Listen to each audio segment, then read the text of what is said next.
Good evening, everyone, and welcome to Rural Resilience. It is the fourth session. We have kind of been going through these in quick succession here this year and hitting these a little bit earlier in the year than normal. A four-part webinar series. It's the sixth year that we've done them, and our thought process with condensing these is that we would get done with this so that by the time that there was light at this time in the evening and people thought they needed to be outside working, we were already done with this series, and we think that's worked well for us this year. So possibly something that will continue as we go through rural resilience planning for potential planning next year. But thank you so much, everyone, for being with us tonight. As we get into tonight's program, we wanted to reflect a little bit on what all we've brought to you thus far for our Rural Resilience series. And this year, it's been all about the ranch technology, ranch vaccination, ranch water, and tonight, learning ranch reflections with Brent Roeder. And with the ranch technology, we talked about 701 ear tags as well as drone technology for seeding. And then we went into cattle vaccination. So just the basic things that you need to know when vaccinating cattle, and those things that maybe if you have a crew that isn't as used to working around cattle as you are, you could have a resource to show them, give them some best practices before they go out to branding or preconditioning and are going to help you out. And then our last one with Paul Jones dealing with mesic restoration. So the things that you can do low tech wise to have high impact on the water on your ranch. Each of those parts of this series are all available on our Ranchers Stewardship Alliance YouTube channel. And I'm going to keep on saying that one until I am blue in the face, because it has been a personal goal of mine that Ranchers Stewardship Alliance hit 1,000 subscribers on YouTube. You all would not believe how hard it is to hit 1,000 subscribers on YouTube.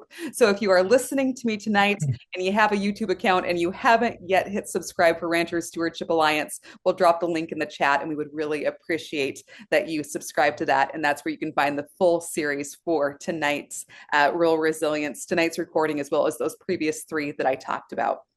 Dropping those links in tonight for us is Mary Oxart.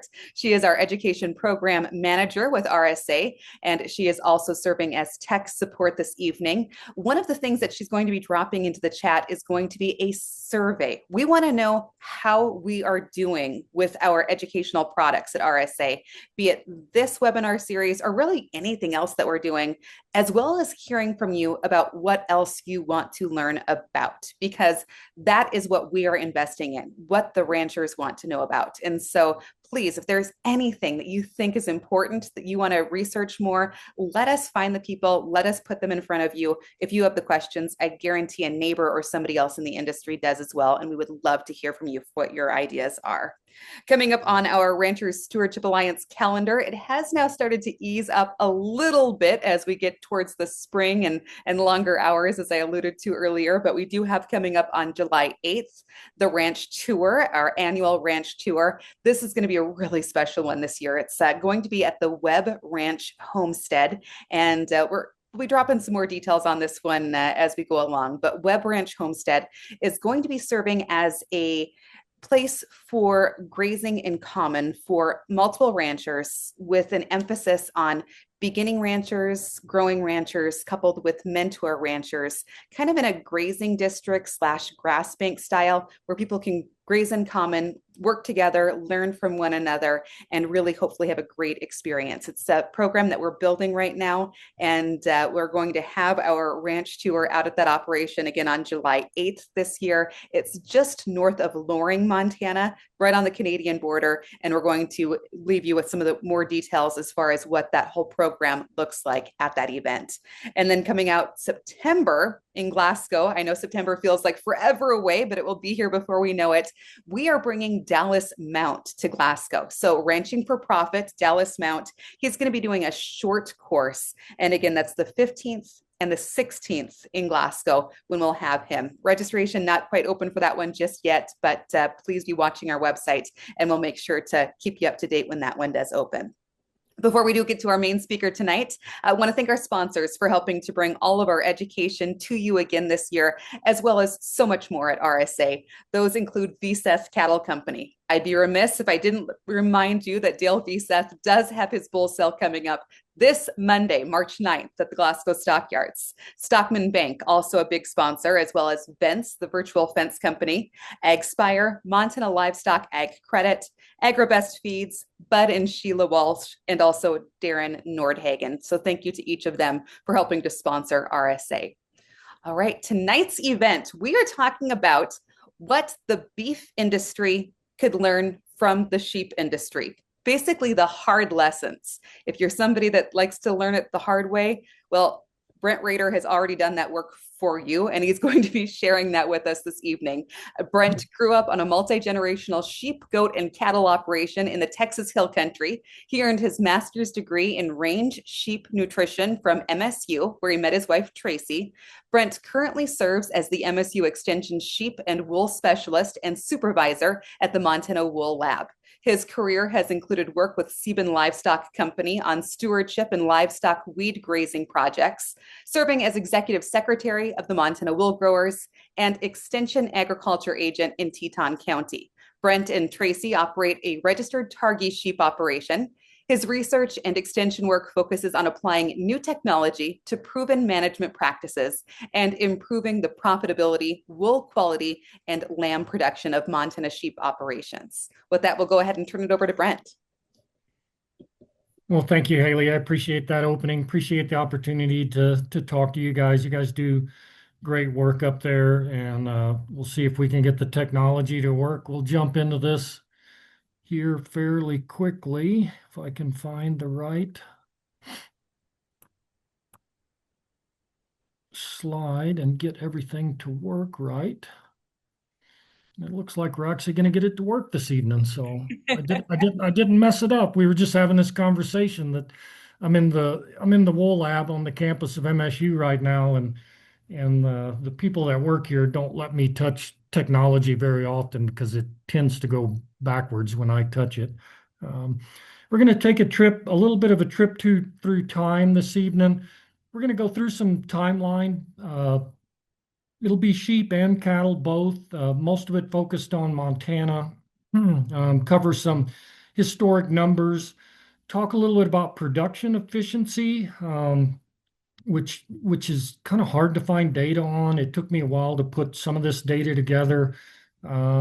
Talk about imports, which obviously has been especially in the lamb side, has been in the newspaper for a couple of years now, and some thoughts on price reporting, or a little bit of discussion on price reporting, some closing thoughts, and then some discussion. I'm really hoping for some good discussion, some good questions from you guys. That I always learn more talking to different people. I try and throw some different thoughts out there for people to think about, and then hopefully it generates some discussion.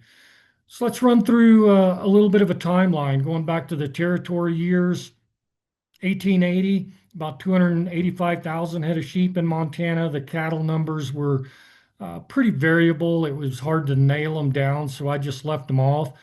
One of the main things that happened in those territory years when Montana was a territory was then President Grover Cleveland repealed the wool tariff on imported wool in 1882, and by 1883, most sheepmen were broke in the state because wool was the biggest money maker for sheep at that time.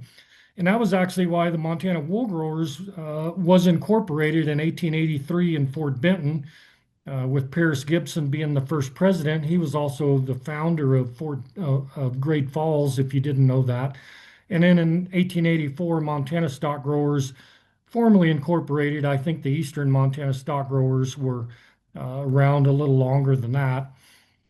And so if we look at 1886, there was about 600,000 head of cattle in Montana.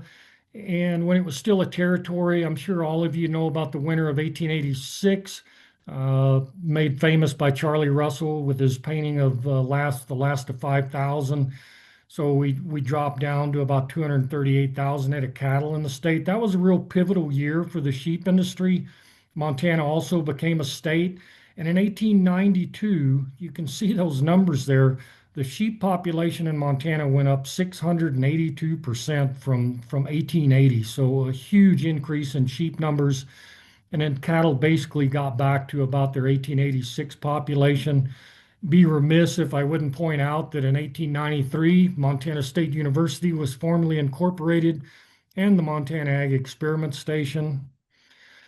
And we kind of get into the homestead years, 1900 and the World War II years. You can see sheep numbers in Montana were still going up, increased 102% from 1890.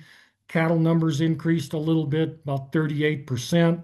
1908 really began that 10-year homestead boom that had a big impact on the sheep industry. So by 1910, sheep numbers were up about 17%. So they had stopped that exponential growth.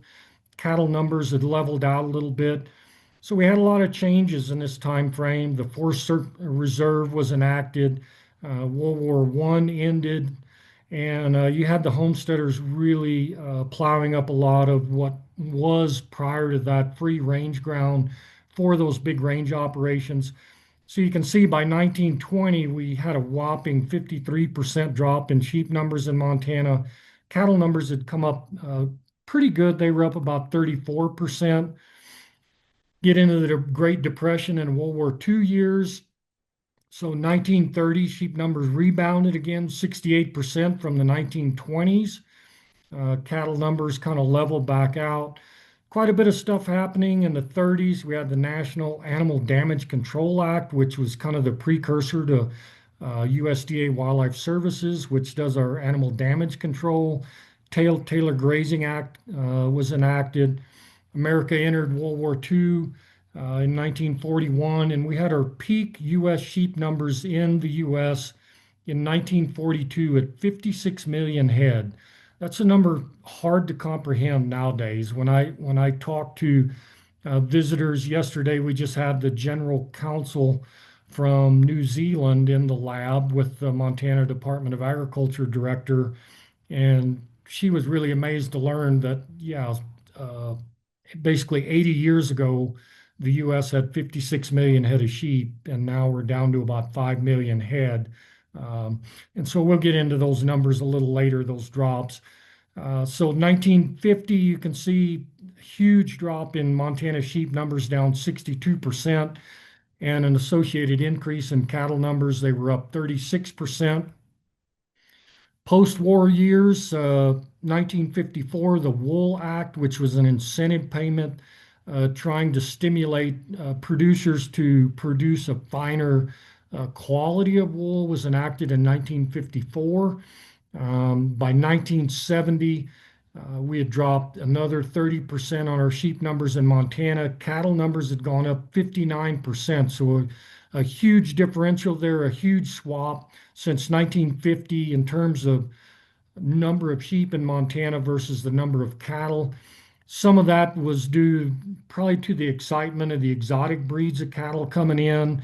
A lot of those continental breeds, Charolais, Simmental, that type stuff into the cattle industry in Montana, and also a switch from wool clothing to synthetic clothing, especially by the 1970s.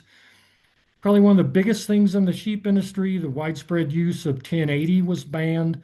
That was a product that was used to control coyotes in the state and across the U.S. It was banned, I think, in 1972 or 1973 by the Nixon administration, although it's still heavily used in Australia and New Zealand. And then in 1975, we had our peak U.S. cow numbers at 45 million head. One of the interesting things is we saw those huge drops in sheep numbers um, from 1950 to 1970. And if you look at this old report from 1988 from the Economic Research Service, they were projecting that the sheep enterprises were still making pretty good money from about 1977 to 1980, just pretty much as cattle. And then again, from 1983 to 1987, the returns on sheep were still quite good, better than cattle in most cases, but we were basically losing sheep numbers to cattle. And so I did reach out to a couple of people to get some input from them. Memoirs from a sheep producer. This would be a gentleman that had been in the sheep industry in a leadership role for probably 50 years. He's about a fifth generation, sixth generation sheep operation. And he says, I do remember coyotes being a major problem for us and for several others, particularly after 1080 was banned. On top of that, labor became a huge issue, not only finding competent herders, but also filling out a lambing crew. They sold their last band. At one time, this ranch was running about 10,000 head of sheep in the late 1960s. They sold the last band in 75 due to labor challenges, predator control, and they converted to cattle. Their conversion to cattle was fairly easily because the ranch was very well watered by natural springs. But he said they basically had to build miles of fence to replace that herded sheep system. And they've really never looked back from them. They still run a few sheep, but not near the numbers that they did in the late 1960s. Um, then we kind of enter the free trade era, the 1990s. Again, we lost another 40% of our sheep out of Montana. Cattle numbers slipped a little bit. We phased that Wool Incentive Act out in 1993, so we stopped getting those direct government payments for wool production to producers. And at the same time, um, most of you remember what was happening in the 90s. We were offshored the majority of our manufacturing. We basically packed up whole wool processing facilities in the US and shipped them off to China. We had an extremely strong US dollar that really put a damper on the wool market because all wool sold in the world is priced on the Australian wool exchange. So when the US dollar got really high, our domestic wool got really cheap. That high US dollar also opened the door for imported lamb, started to become a problem in the 1990s, and all the NAFTA free trade agreements were enacted. And it got so bad that in 1998, the industry as a whole filed a 201 trade grievance against Australia. Um, and at that point, Australian imports were only they were less than 20%, but they were starting to have a major impact when we filed that first 201 trade grievance. By 2000, you can see we had lost 44% more sheep in 10 years out of Montana. The cattle numbers had gone down a little bit. They dropped about 8%. And so that I went back and reread that 201 trade report that they published in 1999. It basically said ultimately it is up to the domestic lamb industry to make a positive adjustment to import competition. So it's up to us to figure out a way to compete. For relief to be effective, it must encourage the industry to implement changes that lower its production costs and raise domestic demand for lamb. So, an interesting report from basically 27 years ago, and we're still basically trying to make that work. We get into the current era, 2010, sheep numbers again dropped another 31% over the previous decade. Cattle numbers were up about 6%. Look at 2020, sheep numbers again down 22%. The numbers have stabilized. The 2025, 2026 report said we had about 185,000 head of sheep in the state. So that rate of decline has slowed a little bit, but we're still seeing a drop off in sheep numbers. And then cattle numbers dropped in Montana about another 2%. 2020 imported lamb. So lamb coming into this country now makes up 70+%. It's about 75% of our domestic consumption. Another interesting note that actually this was um, oh, I'm drawing a blank on his name. A pretty famous podcaster out there, Mike Rowe, that did the Dirty Jobs series on TV. He's got an interesting podcast, and one of his podcasts, he had the CEO of American Woolen on, which is still one of our big woolen mills on the East Coast that's trying to revive the American wool processing industry. And he made a comment that in 1980, 75% of the clothing worn by U.S. Workers was made in the U.S., and it's now 2% or less. And so it just shows that decline over 45 years of how we've offshored basically all of our manufacturing. So when you look at the 2025 U.S. numbers for both sheep and cattle, we're basically down to 5 million head of sheep and 28 million head of cattle. That's a 91% drop in U.S. sheep numbers from its peak in 1942, and about a 39% drop in U.S. beef cattle numbers from the peak in 1975. So we'll get into those numbers a little bit more here. Um, a lot of people, they think this is an American problem, but in the sheep industry, it is not just an American problem. This graph on the left, that green background is Australian sheep numbers. And even in about 18 or in about 1984, Australia had about 170 million head of sheep. Currently, they figure their flock is about 68 to 70 million. So they lost almost 100 million head of sheep out of Australia since the mid 1980s. And it's almost been worse in New Zealand because of some of the government policies they enacted. Dairy came in really popular. There was a really high return on investment for dairy over the last 2 decades, and then they really started reforesting a lot of those high country sheep stations, or not. I wouldn't say reforesting. They were planting a lot of radiata pine, which is not native to New Zealand, to try and do some carbon credit work. And so the sheep numbers in New Zealand, in particular, in 1985, they had about 68 million head of sheep, and currently they're sitting at about 24 million head of sheep. So they lost their sheep numbers are down appreciably too. About a third the less sheep is what they had years ago. So why did the sheep industry boom pre-1950?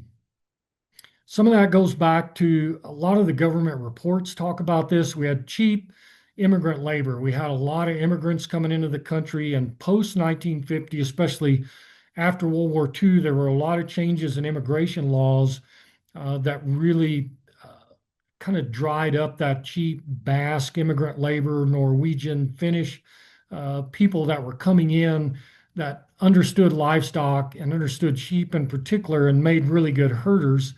Um, Also, through the war years, through World War I, World War II, especially the Korean War, domestic production of lamb and wool was enhanced by the U.S. government to support those wars.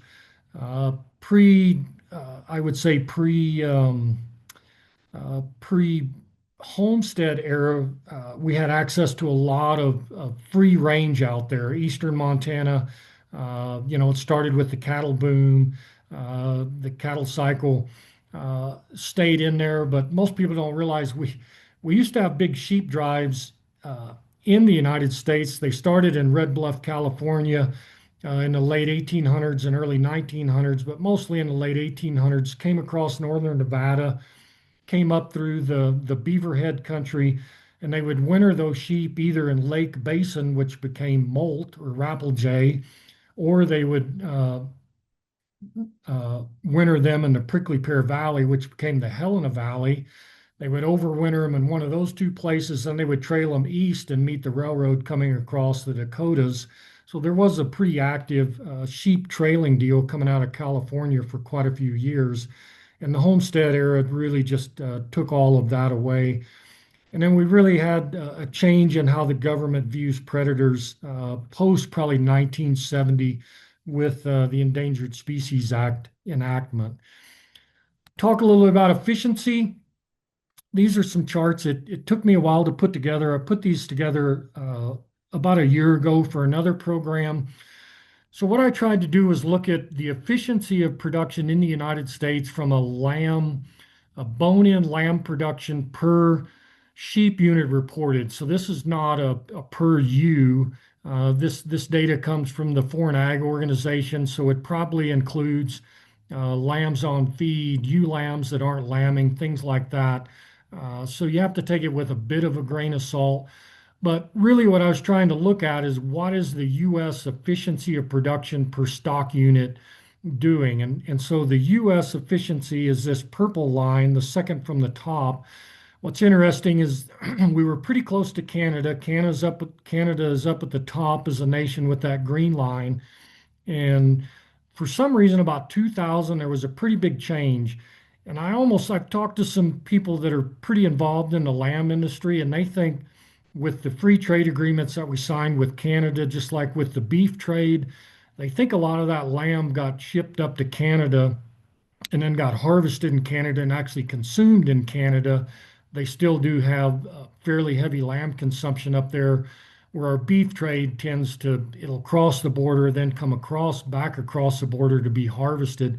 But for whatever reason, we had a fairly substantial drop in bone-in lamb production on a per sheep unit basis from 30 pounds in 2000, and in 2023 it was down about 25 pounds per stock unit. The thing to look at here is this kind of darker blue line that's hidden down here in 1990. That's the Australian production per sheep unit. They were about 7 pounds of lamb, bone-in lamb production carcass produced in 1990, and then they just took off, and they probably surpassed us by now in 2025, and so their flock is becoming a lot more efficient. A lot of that probably due with the fact that they're putting less emphasis on wool, especially after the COVID years. You can see it really jumped there. So they basically got rid of a lot of their weather bands that they were using just for wool production. The industry also here recently, not recently, but over the last 20 years, has invested about $200 million in a genomics program to really enhance their EPDs, so they have expected progeny differences.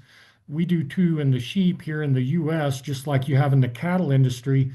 But they took it to another level as an industry and as a nation. They invested about $200 million, is the figure I've heard, in developing a genomics program just for the merino breed to try to improve productivity in their sheep. If we look at the same numbers in the beef industry, the U.S. pretty much dominates the world in terms of bone-in beef production per stock unit of cow. However, a foreign ag organization records that data. Um, Very good efficiency. Canada's not very far behind when you figure the numbers this way. Most of that's due to the excellent feedlot system that we have. This blue line here in the middle is Australia. This goes up to 2023. They're seeing some drop off. I will tell you, I watch the Australian news, ag news, a lot because it gives me a good idea of what's happening in their lamb industry. And they are building a lot of beef feedlots right now in the state of Queensland. And so I would expect these numbers, their efficiency numbers, to come up over the next couple of years. One of the things I wanted to do, this probably took me 2 weeks of work to put together. I'm not an economist, obviously, but I really wanted to look at who was capturing market value uh, in the supply chain, basically from the producer all the way to the retail level. Just I was really interested in it from a lamb industry. And then I knew I was going to be doing this talk. And so I looked at some numbers on the beef industry side. And so I tried to figure it on a dollar per head basis. So you basically got lamb, you've got steers, you got December of 25, December of 24 for both of those species. So you can see in December of 24, we weren't doing real good in the lamb industry.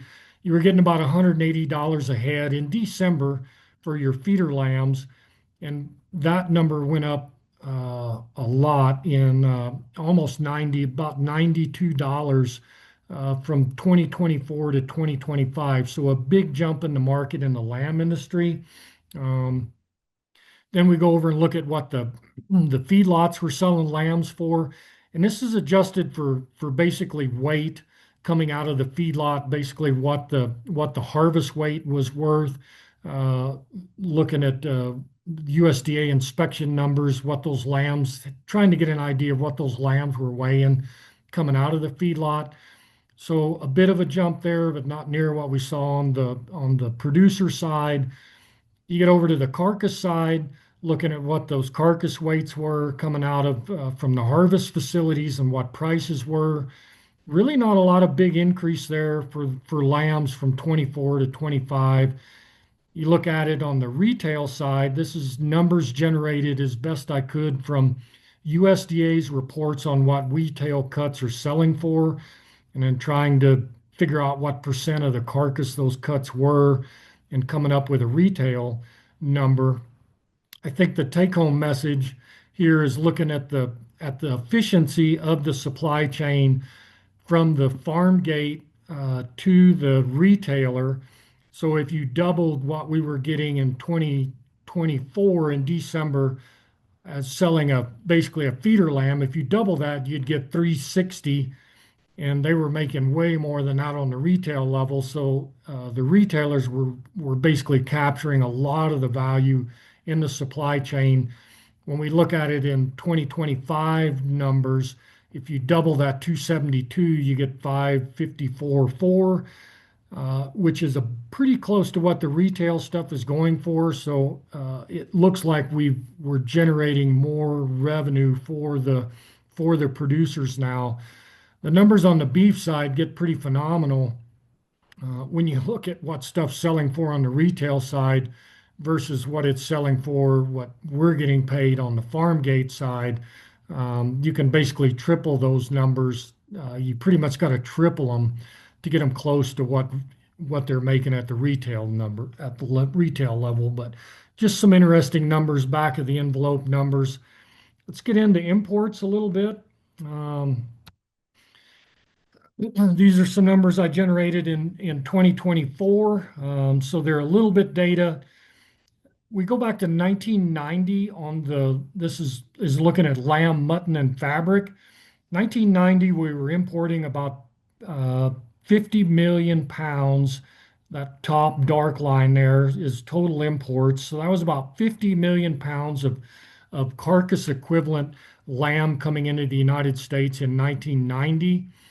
In 2023, it was about 350 million pounds, so a sevenfold increase, in imported lamb, basically from 1990 to 2023. Most of that wasn't coming from New Zealand. The majority of that increase has been coming out of Australia. They've really targeted the US market. New Zealand tends to send more lamb to China and the European Union. And Australia has identified the U.S. market as one of our primary targets for exports. Imports of millions of pounds of imported fabric. We wonder where the wool industry went to in the United States. These lines down at the very bottom, close to zero, that's imported linen, wool, and silk. So we're hardly importing any natural fibers anymore except for cotton, which is kind of the deep blue line. And in about 2015, imported polyester or synthetic clothing, includes polyester, actually surpassed cotton imports in about 2015. Most of that product coming out of China in the form of clothing that's ending up in our landfills. If you really want to look at, I will give them credit for this, Meat and Livestock Australia, which is an organization, a quasi-government organization out of Australia, does a phenomenal job with visuals and graphics. They have a very good homepage and website where you can get on, basically pull up almost any uh, export market that they're targeting and get really detailed information on, I guess, a look from their point of view at what that market looks like. And so sometimes the numbers, it's interesting looking at it from their point of view versus how USDA reports stuff. But in 2024, the US was the largest importer of Australian red meat. So that included 868 million pounds of beef, 187 million pounds of lamb. And you'd be surprised to know that the U.S. is also the largest importer of processed goat meat, and that almost all comes out of Australia. And so uh, they are a major player as a country in the world in terms of exporting volume. It shows up a little better in this graph that also came from Meat and Livestock Australia that came out of Steiner Consulting. Steiner is kind of a global consulting firm that's based in the United States. Uh, but you can see that the dark blue line graph there is 2023 in this graph. The light blue is 2024, and the red is 2025. Argentina, not a big move. This is volume. You can see Australia's numbers coming into the U.S. are really increasing. Brazil, there was some tariff stuff going on with Brazil, and so those numbers pretty well flatlined. It's interesting to see the Canadian numbers come down because of tariff issues. The numbers out of Mexico coming down, that was almost all due to the screwworm outbreak in Mexico, which hopefully most of you are aware of. And then New Zealand is somewhat of a minor player there too. Price reporting is a big thing in the lamb industry. You guys don't appreciate it as much. You don't appreciate price reporting until you lose it. Um, and so this is Colorado feedlot inventory of lambs. Um, Basically, there was a 2021 number, a 2022 number, and that yellow line is 2023. It essentially stopped in 2023, so we no longer get any reports from USDA of what the Colorado feedlot or any report on a national level what the inventory is in feedlots, which is makes it really difficult to know what the numbers are in the pipeline moving forward, where the beef industry still has solid cattle on feed inventory report numbers. So pay attention to those. Uh, if you pull up any USDA report trying to figure out what the average carcass weight is, how many lambs were harvested, what the price that was paid, a lot of times this is what you're going to get. Weighted average weight not reported due to confidentiality, net price not reported, dressing percentage not reported. That's pretty standard anymore for USDA reports on lambs. Lamb industry basically has gotten so concentrated, only a few players in the industry. So because of confidentiality, they can't report those numbers. Where in the beef industry, you still, even though you have a lot of concentration, there's enough players in the business that you can at least still get some industry insights into what's going on. This is an interesting uh, concept I wanted to throw out to this group. Um, it's why Australia views the U.S. as a gold mine for meat export. I was having coffee or tea in Australia with a producer. We sat down at their table. This gentleman's a very it would just be like sitting down with a rancher uh, in Garfield County or somewhere. But this particular rancher was very progressive in his genetics, the money he was investing in genetics. And my son and I pulled into the yard, and I knew from their website and from talking to people that they were on the cutting edge of genomics testing, kind of the future of the sheep industry. And we pulled into the yard, and there was a kind of a line of used vehicles and old rolls of wire. And we looked at each other, and both of us had the same thought. It's like, wow, this is a real rancher. He is spending enormous amounts of money on his livestock and not on a fancy gate and things like that. But the number he threw at me, he said, U.S. per capita consumption of meat, these numbers are probably a year or two old, 99 pounds of chicken, 67 million pounds of pork, 54 so pounds of beef, and about 1 pound of lamb. If the U.S. consumer would eat just 10 pounds of lamb, so if we could increase U.S. consumption of lamb up to 10 pounds, the U.S. consumer would consume all of the lamb produced in the United States, the United Kingdom, New Zealand, and Australia. And that's really why he was saying that's why we view the U.S. market as a gold mine for basically meat, beef and lamb going forward. And so COVID was a real wake up call for the U.S. lamb industry. Um, this was taken during COVID. This was a New Zealand imported chilled boneless leg of lamb. I think I was at Costco in Helena when I took this. It was $4 for 3 pounds or for about 5 pounds of lamb. So pretty decent price point on that. At the same time, I think I went to, there was a regular grocery store in Helena across the street. This was U.S. bone-in frozen leg of lamb. Lamb wasn't moving early in COVID. They didn't know what to do with this product, so they just whacked the legs off of it, bone-in, froze it, packaged it, and tried to market it through Super One, $95.53 for a 7 pound bone-in leg of lamb, and obviously it didn't move very well.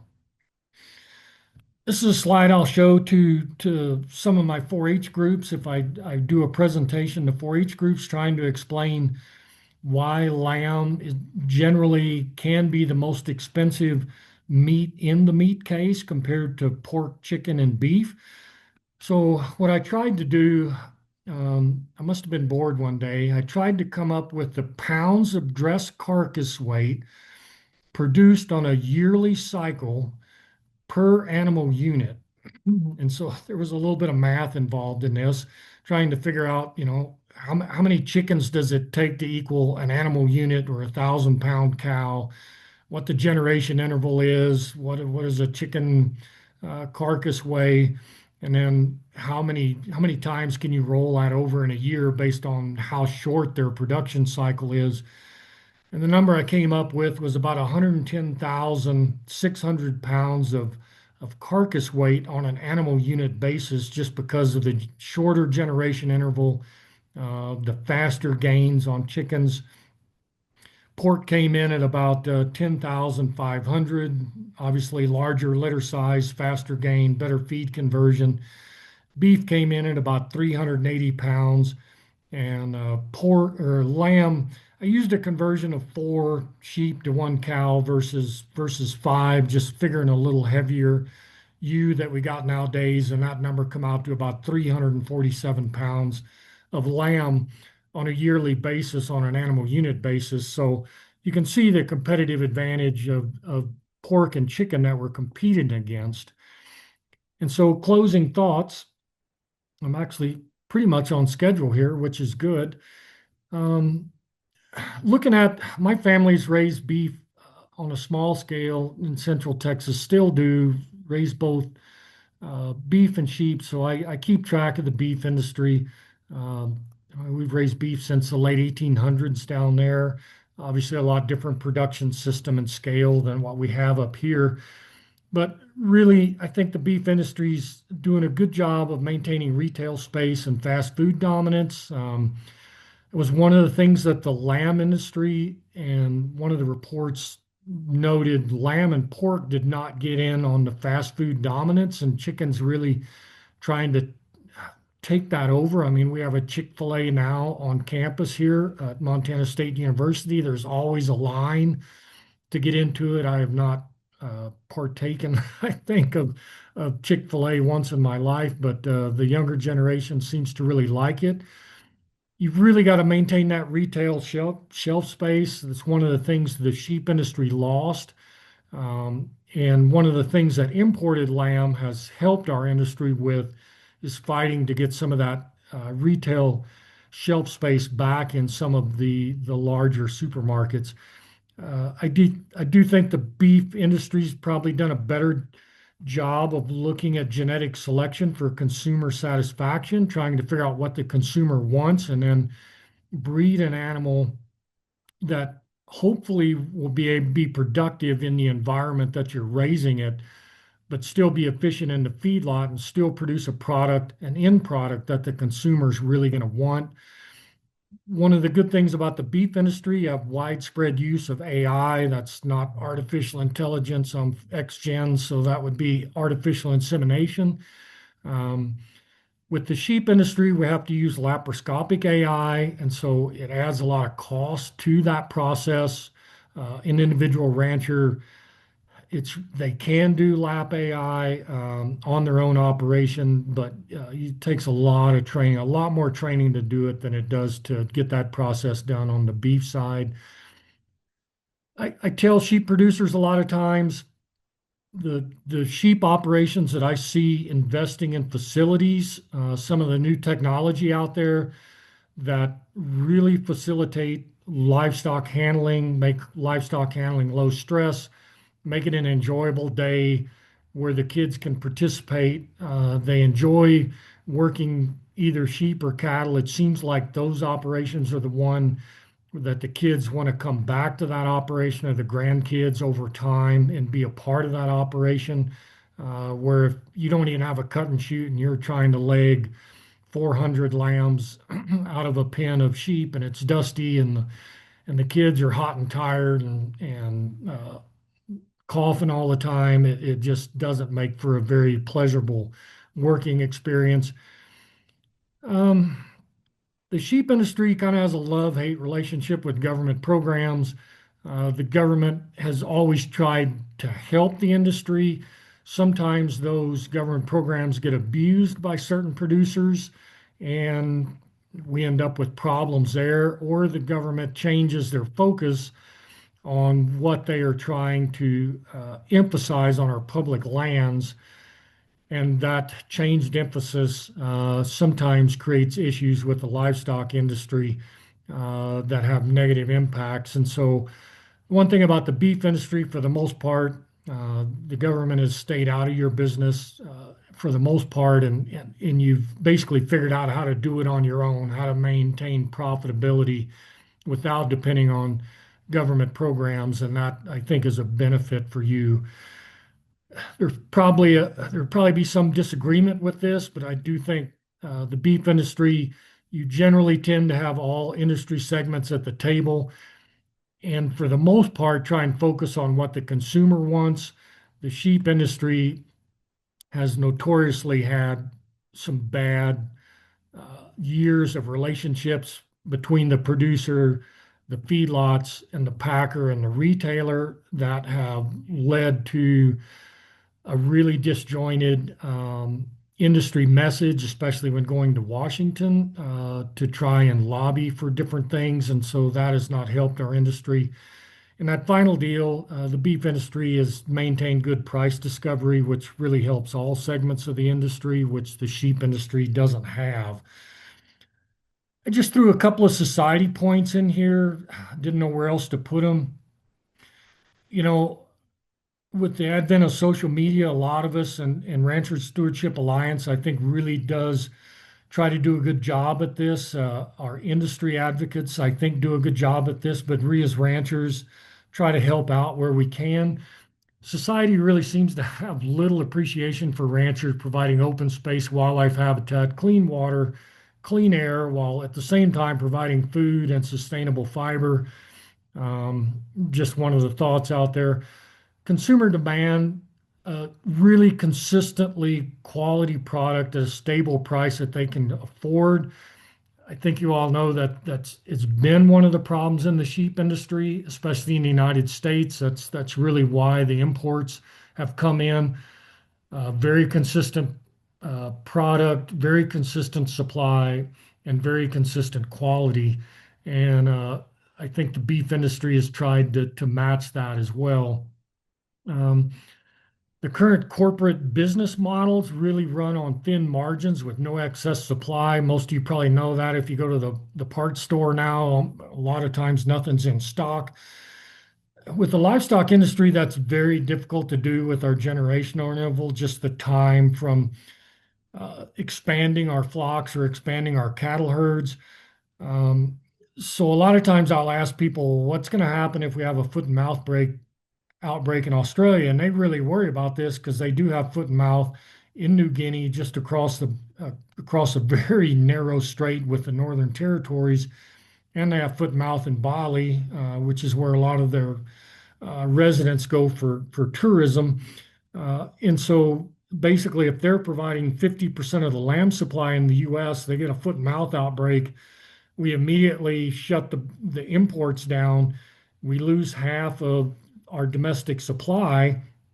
Um, it is going to be a great thing for our sheep producers in the short term, but in the long term, it's probably going to double the price of lamb. Retail price of a rack of lamb right now is probably about $24 a pound. So we're going to go to almost $50 a pound for a very small rack of lamb. It's going to have some pretty negative consequences long term unless the U.S. industry steps up and increases sheep numbers, which they're certainly capable of doing and providing that fill. Industry concentration and free trade can increase efficiency and reduce inflation. And that's a lot of what we've seen across all industries in agriculture until it squeezes our producers too hard. And then you start ending up things popping up like farm to plate, cheap to shelf, those locally sourced products that gain a toehold based on the consumer preferences. So the consumer trends are changing a little bit. Yeah, they're really looking at price. Uh, they're really looking at price point. They're looking at availability. They're looking at quality. But I do think there is a growing ability to tell our story for local production of not only food and clothing, and we do have consumers that want that story, want to be a part of that story. It's just a matter of how do we rebuild that supply chain in the United States, especially on the wool side, to provide that product that they're starting to ask for. The final deal here, um, we really have global food companies leveraging currency differentials to take advantage of free trade. We talk a lot about pasture or packer concentration. We talk a lot about uh, especially in the sheep industry right now, we're really not talking very nicely about the Australian lamb industry. But really, when you go down there and talk to those people, see their industry, really what you learn is it's not the country of Australia, it's not the country of New Zealand. We have a very small number of global food companies that are really controlling trade, especially red meat trade around the world. And they're really leveraging those currency differentials to take advantage of that free trade. And that's what's really creating a lot of the issues that we're dealing with on the ranch now. And so the challenge to producers out there, the chart on the left was a chart, a very good article published in the Idaho Capital Sun. I think RCAF was actually the one that put this data together using some USDA data. The point they were trying to make was that basically imported lamb had basically started to replace domestic production of lamb in about 2006. And then it really took off in about 2014 or so and has been increasing rapidly. And most of that's coming out of Australia. The thing that I point out to people, especially the younger generation, is man, look at the opportunity here. We've been basically on a 70-year decline in per capita consumption of of lamb in the United States, and we're now actually starting to see an increase in per capita consumption. A lot of it during the COVID years. I think what happened in COVID, we shut down the restaurant trade worldwide. Nobody was going to work. Uh, Everybody was sitting at home. They had to learn how to cook again. Um, Everybody wanted to get outside and cook. And so for the lamb industry, it was really interesting. I think what happened, it's really difficult. I'm not a big fan of pan-fried lamb, boiled lamb, uh, baked lamb I like in the wintertime. I think what really increased lamb consumption was everybody went out and bought a pellet smoker, and pellet smoking lamb really is almost foolproof. Lamb fat is really kind of like jet fuel, and trying to cook lamb chops or a rack of lamb on a gas grill can sometimes be a recipe for disaster if you don't know what you're doing. And the pellet smoker really took the work out of, made it a fail-proof way to cook lamb. And I tell people all the time, I think a lot of that increase in consumption of lamb during the COVID years, and so that's an example of making the best out of a crisis. We retooled a lot of our industry. A lot of our industry was geared towards selling carcasses. Then those carcasses would go to a breaker. That breaker would then sell them to a wholesaler. Then the wholesaler would sell them to a retailer. There was a lot of inefficiency of supply. When COVID came in, to stay competitive, several of our industry packing plants put in basically case-ready supply chain lines that really improved the efficiency of lamb from basically the farm gate to the retailer, I think, which has paid dividends now in increasing that lamb consumption. So on the beef side, it's kind of been interesting watching the imports of beef, which is that green line, move up and down. This is data put out by the Economic Research Service. I think this was a 2025 deal that I could find. There, it's kind of funny. They changed their reporting. They're not really reporting so much per capita consumption. That data has kind of gotten hard to find. What they're reporting is food availability, and I really struggled to find a really good definition. And so those charts were kind of confusing. So I ended up going with this chart, which basically showing what they're saying the um, imports on the orange line, exports on the green line. So we had quite a few exports. They were still going up, but they're starting to come down now. And your exports really started dropping off during COVID. And so that's one thing the beef industry's really going to have to watch moving forward with stuff. And thoughts for that, kind of one of the final slides, thoughts for the next generation of red meat producers. We're really operating as a legacy mentality in a multinational corporate world. Kind of gets back to what I was talking about with there is a very small number of global companies that control not only meat export, when you look at farm export, other ag exports around the world, there's a very small group of companies that control that trade on an international basis. And the next generation of agriculture producers, we have a lot of issues in agriculture, but that's one of the things they're going to have to figure out how to stay competitive in that environment. And I made my goal of finishing the presentation by 8 o'clock. I can't believe it. So, You did great, Brent. You had a lot of detail in that. So kudos to you. We've got time for questions now, folks. So if you do have questions, I'm just going to kind of serve as the moderator here so that we don't have that awkward on camera, on microphone deal going on that you sometimes have on Zoom. So if you have a question for Brent, go ahead and drop it into the chat and then we'll get that asked for you. And Brent, I just have to say, when you started out saying, I must have been bored one day, and then you went into the numbers, it's like, when I get bored, I online shop. I don't do whatever you just did there with how many chickens make up a cow and yeah, I must have been really bored that day. So, that took a while. So we've got a couple of questions here in the chat, and I've got a couple down myself. But somebody wants to know if the high-end restaurants in Bozeman are offering lamb on the menu. There are a few in Bozeman. Actually, Montana Wool Growers is helping sponsor one of the ways the American Lamb Board has really, they've really stepped up. I give them a lot of credit for also the increase in lamb consumption. They retooled their social media platform, but they started a program called Lamb Jam, which they have some national lamb jams, which really they try to make them really fun culinary events that get people exposed to lamb in major metropolitan areas. But on a state level, we do have a lamb jam that is in Montana. It will be in Bozeman this summer, I think in July. It'll be out at the fairgrounds. It was in East Helena last year. So there are a few restaurants in Bozeman that do provide lamb.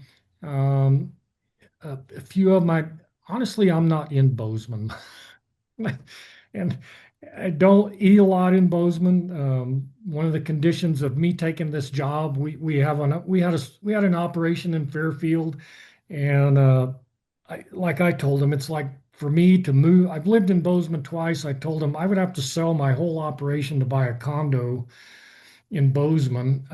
And so, yeah, when I eat here, usually I walk over to Joe's Parkway and get a deli sandwich from Joe's Parkway next to the university. But there are a few places in Bozeman that do sell lamb.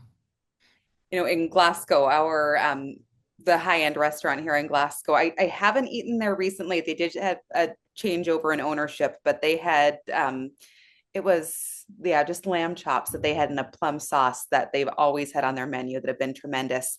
We did have one participant say that they just had an annual conference in Great Falls. The ribbon chop had lamb on the menu, and one of the participants from North Carolina raved about how delicious that lamb was. So not just Bozeman high-end restaurants, but also in Great Falls too. And then Kelly Beavers with the Montana Grazing Lands Coalition dropped the link for that lamb jam. It's August 1st is the date for it this year. So then I've got somebody that wants to know if there is a sheep or a lamb equivalent of the U.S. Roundtable for Sustainable Beef. It would probably be I don't know on the sustainable side, but that does enter into the conversation that the American Lamb Board. So the American Lamb Board is funded by checkoff dollars.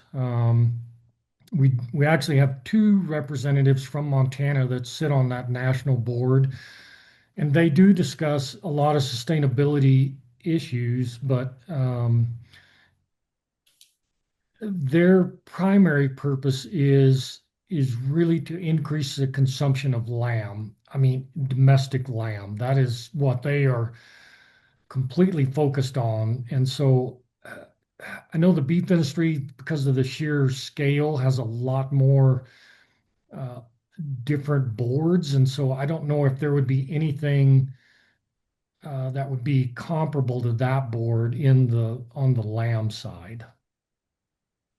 And then we've also got somebody dropping in that Cole Mannix and the Old Salt Co-op feature Montana lamb as well. So thank you, Linda, for Yep. that. They were just shear. I actually sheared those lambs they were going to harvest last fall, and they're actually shearing because some of the lamb that Old Salt markets comes from Sebin Livestock south of Great Falls, so they'll actually be shearing that operation tomorrow. Very timely. Yep. Is there any update on the wool processing effort in Great Falls? Good question. We have had several meetings, several Zoom meetings. So there has been an effort to. So one of the bottlenecks in redeveloping the American produced wool industry. So there are several companies. One of them is based in Montana, the Duckworth Wool Company, based here in Bozeman. There's a couple of other companies like Weather Wool. So one of the bottlenecks in the industry is scouring or washing that wool and then getting it combed in the top, which is a precursor to spinning into yarn or thread. So there has been an initiative to a group of producers, mostly in Montana. There's some producers in Wyoming and South Dakota that either have value-added processing chains or provide wool to a value-added processing chain that are really looking at, can we set up a scouring and combing facility in Montana? And the Great Falls Development Authority has really been helpful in organizing those talks. And basically, what they're trying to do is get some money put together to do an economic analysis.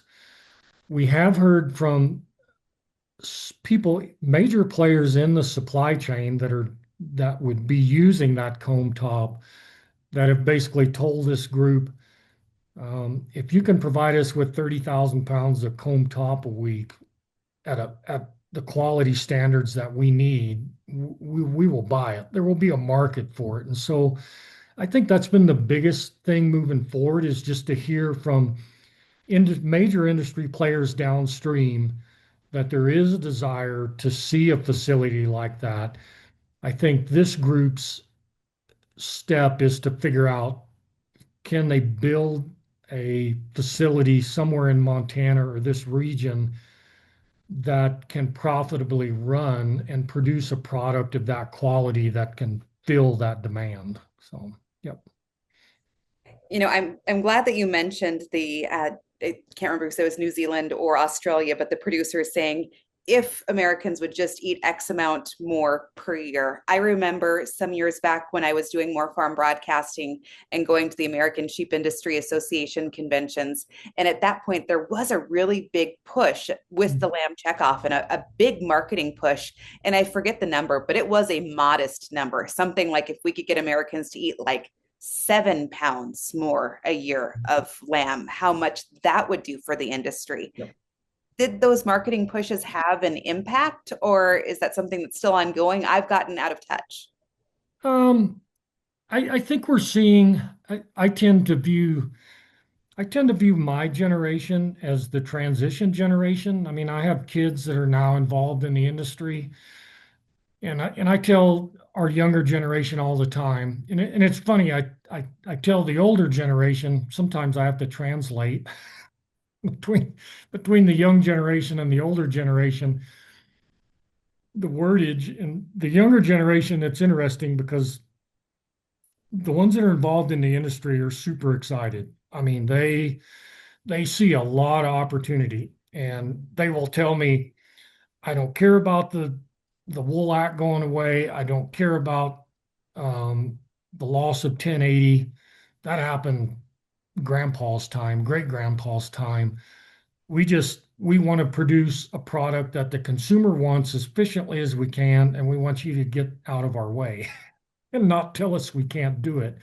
Um, and so I do think the American Lamb Board in particular has adopted some of that mentality of trying to tap into some of the younger generation. So part of what happened with past generations um, was during World War II, especially in the Pacific theater, they were served cold canned mutton sitting in their trenches and foxholes.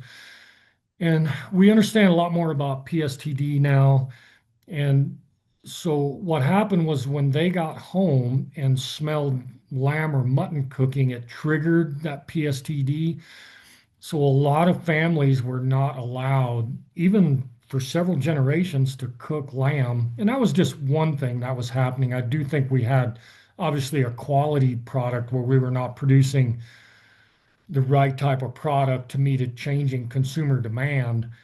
But we had generations of people. I mean, my generation was probably the last one. I can remember my grandparents.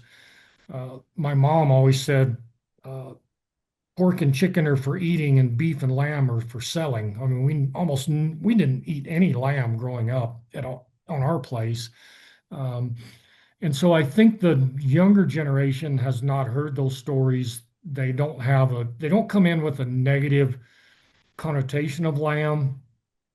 There's been some shift in terms of beverage consumption, which since all of my neighbors are barley growers on the Fairfield bench, that we've been through that with them, and so we kind of went through that wine and spirits, and maybe wine pairs a little better with lamb, and the American Lamb Board really, I think, took advantage of that shift to try and draw that younger generation in. And so, like that one graph, that last graph I showed, it was really interesting to see an actual increase in per capita consumption of lamb. We still have a long way to go, but it is encouraging to see that increase anyway. So, We've got somebody saying that they heard about a program that uses wool as a ground mulch that helps with moisture retention and eventually fertilizes the ground as it decomposes. Have you heard of that? And is that possible for Montana? yeah. So I'm at the Wool Lab. We've done some work with wool pellets. I took a producer group, and it's been 4 years ago now. The wool pellet deal, I'll try to go through it real quick. So there was about a fifth generation sheep producer west of Utah, west of Salt Lake and Croydon, Albert Wild, who had a pellet mill and he was pelleting feed for his sheep. And during the COVID years, so especially 20, 21, 22, he basically didn't have a market for his wool. And he's like, well, gee, I wonder if I can pellet wool because he was also pelleting wood chips. He kind of had a bit of a side business doing landscaping. He said, gee, I've got all this wool piling up. I wonder if I can run wool through my pelleter like wood chips. And he played with it a bit and he was actually pretty successful. He did work with a fairly large commercial greenhouse.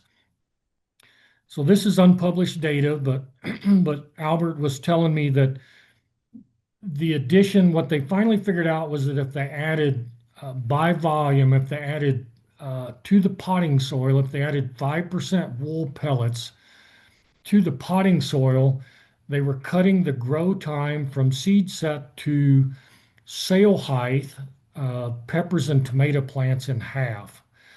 And that, I will say, being a, a researcher at MSU, nobody's been able to duplicate that in a lab setting. But the greenhouse still uses it. They believe in it. So there might be something in Albert's pellets. What happened was is he immediately became inundated with calls from foreign countries. It scared him a little bit, so he actually put a patent on the use for wool pellets for soil amendments. And so Albert actually holds that patent, mostly because he wanted to keep foreign countries from dumping wool pellets in the US. And so he was actually protecting the American producer. He has been very gracious about letting other companies, small producers, start up with this. And so that was where the start of it came from. There have been several universities do wool pellet research. We did some here at Montana State. What we found, we applied 0 pounds of pellets, 100 pounds of pellets, and 500 pounds of pellets to a field that we just wanted to see what it would do. And then it had about 100 pounds of commercial fertilizer placed over the top. So it was a pretty steep research trial if we were going to see any difference. We did not see any difference in the current production of the cereal crop that we produced. It was a hay, basically a hay barley. There was no production difference. The one thing we noticed, though, that was that we altered the microbial profile in the soil. And so that's really what we've been focused on. There are some greenhouse studies going on now at the Moccasin Experiment Station, the Central Ag Experiment Station up there. They've taken some of our wool pellets, and one of their soil microbiologists is really trying to dig into what that microbial shift is, because if you're involved in the farming game right now, it's like, everybody has a bug in a bag that they're trying to apply out there. Um, some of the recent work that I think came out of Kansas, I think it was either out of Kansas or Nebraska. I just read one. They applied it as a mulch, didn't show any difference in soil moisture retention, which is one of the things that, because wool naturally absorbs about 40% of its weight in water. The main thing about wool is one of its main attributes, or we can call it sustainable versus polyester, is that it degrades fairly rapidly in the soil. The microbes really like it because it has a really good carbon nitrogen balance. Wood chips have a carbon nitrogen ratio of about 500 to 1. Straw is about 250 to 1.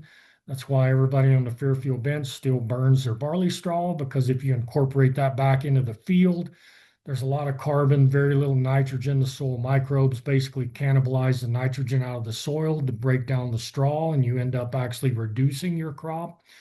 Where wool pellets have a carbon nitrogen ratio of 4 to 1. So it has a really good blend to provide feed for soil microbes. So hope that wasn't too long, but yeah. Just pulling those numbers out of your head. That's impressive.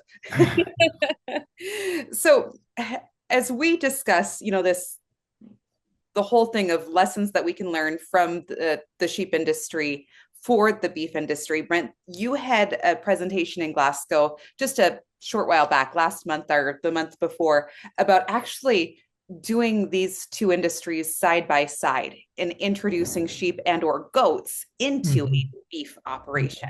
Obviously, that's a whole different presentation for a whole different time. But if somebody is here that is a beef producer that might have an itch to maybe, looking at your charts and realizing there is opportunity to be had for domestic sheep production, could you maybe just give us the teaser into the opportunity that's there and potentially some resources to where they could find some more information?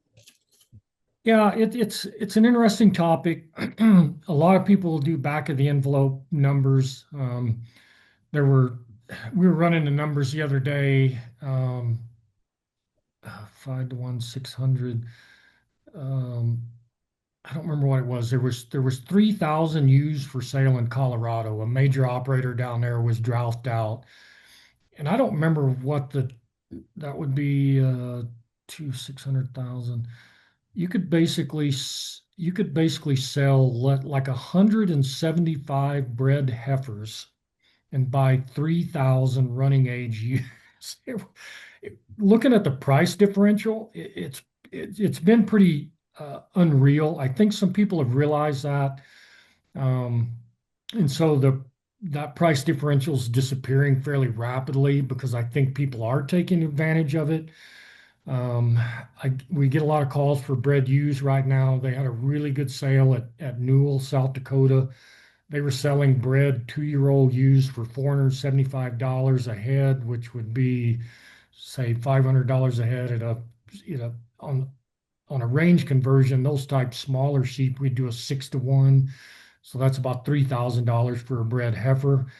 Um, there are some differences. Just briefly, the main differences, sheep, especially if you're in the eastern part of the state, especially up on the High Line, coyotes are a big problem. I mean, it is a big issue. It's even in the cattle industry, we deal with coyote predation on newborn calves. We deal with it at Red Bluff. They've switched to a range calving type system, and we're starting to lose calves to coyotes on the cow herd out there. And so the predation issue is a big one, but it's really big in the sheep industry. So that means you either hire a herder, which is really expensive, takes lots of scale. You really need to be at least probably 1,500 head of ewes to be able to afford a herder nowadays. So if you're running under fence, then you're looking at guard dogs. Guard dogs bring their own issues. They they get in the neighbor's calving lot at 3 a.m. in the morning when he's out there doing night check and they're cleaning the afterbirth up, and they tend to get a little wound up. We've had that issue at our operation. You get a phone call at 6 a.m. Um, Fencing, obviously, you can get by with some minimal fencing. The fencing difference, there's a little different. But yeah, there are a lot of operations that are making it work. Obviously, we do it here at MSU. We shear the ewes. We try and lamb them first, then we do the cattle. Some people like to break it up a little bit. They'll calve their heifers first, then they'll do their sheep, then they'll do their cows. Really, what a lot of operations are looking at bringing in either sheep or goats. They're trying to add another capital enterprise, another cash flow system, or they're trying to add another enterprise for a next generation that wants to come back to the operation. I have had quite a few people do that. They'll put their kids in charge of the sheep. It's like, you when you figure out how to manage sheep properly, I'll maybe let you take over the cattle operation. And I tell you one thing, if you can manage a sheep operation, yeah, there can be some frustrations there, but you learn they're really management sensitive, is what I tell people. So you have to get your feeding right, you have to get your genetics right, you have to get your vaccination schedule right, your predator management right, all of that stuff. So yeah. You can't just go into it willy-nilly. All right. No, I get lots of those calls. People went and bought 300 head of sheep and they're starting to lamb in a week and they can't find a shear and now they're lambing in the wool and yeah, you need a plan. Yeah, I will say that. Yeah. Well, last question for you before we run out of time here is just as you look at the current state of the cattle industry right now, knowing all of this history we just looked at with sheep, are there red flags that you're noticing, or are there any red flags that potentially we should be on the watch for that you think could signal some really big problems? Yeah, I think the numbers drop is a little disconcerting. It just, it's been interesting being involved in this industry for a while, especially in Montana. It's like the price for lease ground. It's like we were at record low sheep numbers, record low cattle numbers, and lease ground, the cost of lease ground has just gone through the roof. And so um at some point, some of what happens with sheep, it was over time, it just became easier to run cattle. We had predation issues. We're starting to see some of those predation issues show up in southwest Montana. You look at like uh, the Upper Ruby grazing district, which is kind of sandwiched between the Gravelies and the Snowcrest Range. They're having pretty major losses from both wolf and grizzly bears on their calf crop down there. So I always tell people I never thought we were going to delist the grizzly bear until they became established in the CMR. I thought that for a long time that they still call them a plains bear. They want them established in the CMR. Once they get established in CMR, they may think about delisting them. You start putting grizzlies and wolves in the CMR and look at what portion of this of eastern Montana is going to be impacted by that. That's one thing that people really need to pay attention to is how are they going to handle major apex predators coming into an extensive range operation. The falling numbers bothers me. That bothers a lot of people. You start losing infrastructure. One of the things we've lost in the sheep industry, we've lost a lot of infrastructure, but with those declining numbers, we've lost the support industry. We have almost no pharmaceuticals left in the United States. That's vaccines, drenches, back pores, all of that stuff. It has all disappeared. I mean, we're off-label use on everything. And so our competitors in Australia have access to a lot of products and vaccines that we don't have access to in the United States because of FDA regulations. And they're being used on 75% of the product that our American consumers are eating. So it's just like we can't use them, which makes us really inefficient, but our consumers are eating it. So it's kind of a double-edged sword there. I think the beef industry is doing a good job, probably a better job on, like the things I talked about. It's price reporting, sitting at the table, talking with all segments of the industry, staying focused on what the consumer wants, not only with your genetics, but with your, maximizing that genetic potential. You have to have an animal that can produce in the environment. Malta, Montana and Glasgow, Montana is a lot different environment than Georgia and Missouri. And so maintaining that genetic potential there. And so those are probably the big things that I see, barring a screwworm outbreak, what happens when they shut the border, Texas, New Mexico, supply chain disruptions, something like that, that the industry need. One of the things that I tell the younger generation, because I think COVID, depending on how you look at it, it could have been a real disaster. I think it was a very good wake-up call for the U.S. sheep industry. So when those crises happen, how is your industry, or is your industry resilient enough to can they change fast enough to change with that crisis to still meet consumer demand? And so that sometimes I think the sheep industry is actually small enough now that we were able to make those changes fairly rapidly. The thing that saved the beef industry was you already had a good retail supply chain, lots of shelf space. We just didn't have that in the sheep industry. So when they shut the restaurants down, our demand just uh, our demand for feeder lambs basically imploded until we kind of retooled our industry, and then demand actually went up once we kind of retooled. So